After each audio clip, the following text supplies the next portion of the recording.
Hello everyone, in this video I'll be showing you how to beat Air's tank in Sandland. Now this is a pretty challenging boss fight. It took me a few attempts to get comfortable with this, but the technique you want to use is bobbing and weaving. Now I don't have that strong of weapons and I'm on one of the easier settings, so this is still a very challenging fight overall. The technique you want to be using is bobbing and weaving back and forth. Take out some of the tanks around, but one thing that is really annoying about this fight is that the tanks will continually respawn, so you can't just focus on taking them all out and then attacking him, as more tanks are going to show up. So you have to really focus on Air's tanks, so just go straight for it as quickly as you possibly can at the start and bob and weave left and right. You always want to be strafing the tank because it won't hit you that way.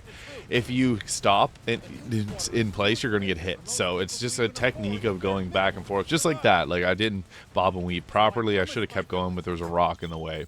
Now I didn't have any repair kits to heal, so that was very unfortunate. But yeah, you just want to be bobbing and weaving. You can also use your boost, which is the left control stick, to give yourself a little bit of a jump if you're finding that you're not able to get out of the way quick enough.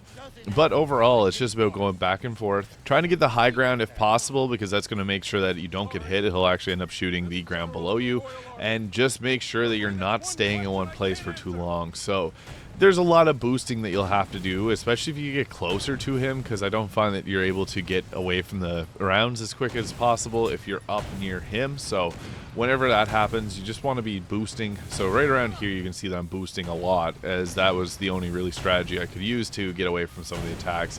This is an area you don't really want to get stuck in, because there's tanks that can show up behind you really easily, and yeah, you're only a few shots from being taken out. So if you don't have your tank already upgraded, I would recommend upgrading the tank, but I just didn't. I had it pretty weak, so that's why this fight took a little bit longer, but that's how you can defeat Air's tank in Sandland. I hope you found this video useful, and if you did, please hit the subscribe button below, and I'll see you in the next one.